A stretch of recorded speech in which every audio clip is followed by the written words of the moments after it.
Good Morning Business, French Tech. C'est notre jeune prodige dans la recherche des médicaments du futur et les Français. Bonjour Xavier Duportet. Bonjour. Président cofondateur d'Eligo Biosciences, spécialiste du médicament de précision, on va dire comme ça pour pas être trop technique. Vous attaquez à l'acné avec un médicament en phase de test qui doit être capable donc de traiter cette maladie. Pour ça, vous levez 30 millions de dollars auprès de Sanofi et de BPI France. Un second tour de table. Pour passer en phase clinique, vous vous rapprochez là de la concrétisation d'un projet que vous mûrissez depuis un petit bout de temps. Exactement. Le projet a commencé il y a de ça presque 10 ans au MIT, à la Rockefeller University. Et depuis toutes ces années, on a travaillé sur ce qu'on appelle la thérapie génique du microbiome. Donc la thérapie génique, c'est quoi ? C'est la mise au point de médicaments pour traiter des maladies qui sont liées à l'expression de gènes dans notre corps, des gènes qui sont défectueux.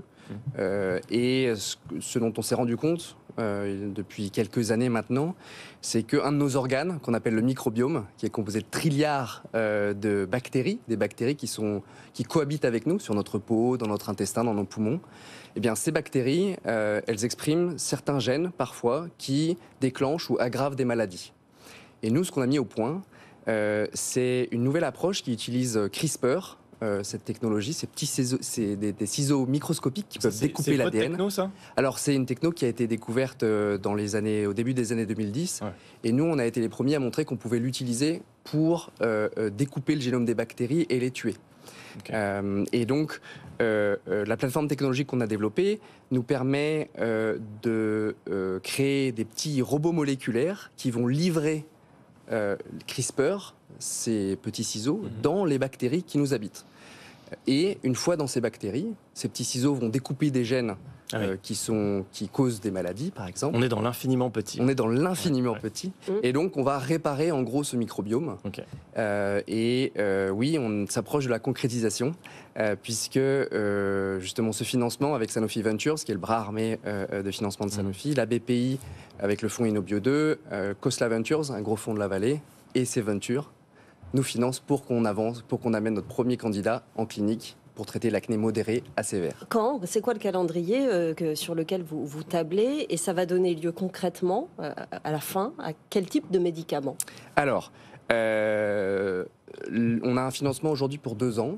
On a 24 mois, 30 mois devant nous, avec les premiers essais cliniques qui auront lieu en 2025. Donc d'ici fin 2025, on devrait avoir un résultat, qu'on espère positif, on va aller directement chez les patients. C'est ce qui est intéressant, c'est qu'on n'a pas besoin d'aller chez des personnes saines, on peut aller directement chez les patients, porteurs d'acné modéré à sévère. Et le médicament va être une crème qui comporte nos petits robots moléculaires et qu'on va appliquer dans les essais, ça va être entre 8 et 12 semaines à peu près, chez les patients.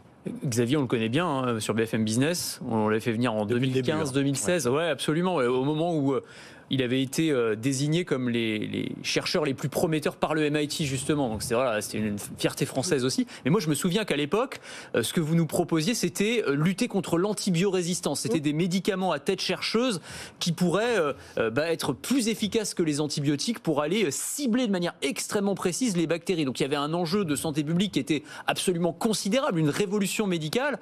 C'est la même technologie, et est-ce que ce projet-là, parce que c'était quand même un truc de fou, vous l'avez complètement abandonné pour vous concentrer sur les boutons des adolescents ? Alors, ce projet-là sur l'antibiorésistance et sur les maladies infectieuses, c'est quelque chose qui continue. On a justement réussi à démontrer dans plusieurs modèles animaux infectés par des bactéries très méchantes, qu'on pouvait, avec cette technologie, les tuer et permettre aux animaux de guérir. On a, entre-temps, il s'est avéré que les découvertes qui ont montré que des bactéries pouvaient être liées à des maladies ont été faites dans des maladies autres que l'infectieux. Comme l'acné. Alors nous on s'intéresse à l'acné modéré à sévère, pas l'acné juste des petits boutons, mais vraiment des choses qui défigurent les gens. Ah oui, d'accord. Et donc c'est là où le besoin médical est important. Ouais. Mais aussi sur d'autres maladies. Mais aussi sur d'autres maladies. En fait, l'acné, ce qui est intéressant, c'est qu'on peut aller très vite en clinique et très vite avoir les résultats chez les patients, donc créer de la valeur rapidement pour la société. Mais on travaille aussi en oncologie, puisque aujourd'hui en oncologie, par exemple dans le cancer colorectal, on se rend compte que entre 70 et 80% des tumeurs du cancer colorectal sont porteuses de bactéries. Donc dans les tumeurs, il y a des bactéries. Et donc typiquement, on a un programme où on vise à délivrer dans les tumeurs nos outils génétiques, les petits ciseaux, pour... Donc là-dessus, vous pouvez aussi intervenir. C'est une série B, on disait. On dit là depuis quelques jours maintenant que l'année 2023 a été très difficile pour les entreprises qui cherchaient à lever des fonds. On est revenu à des niveaux de 2020 après des très belles années 2022. Est-ce que pour vous, ça a été compliqué d'atteindre là cette levée de 30 millions de dollars ?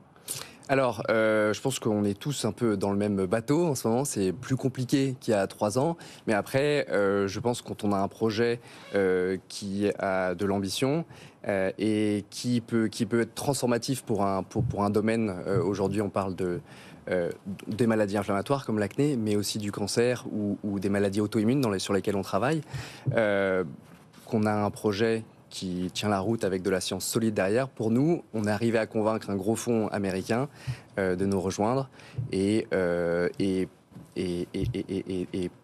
aussi déclencher de l'intérêt pas mal aussi chez les pharma. C'est pas trop difficile. Aidé à avancer. Ouais. Ça a été, je veux pas dire que ça a été facile, mais on a une super équipe et on a généré des bonnes données. Du coup, on y est arrivé. Il faut venir nous en parler sur ce plateau, à toutes les étapes. Exactement. Comme ça, on en parle et on parle de cette avancée. Merci beaucoup Merci d'être à vous. venu nous voir. Xavier Duportet, président cofondateur d'Eligo Biosciences.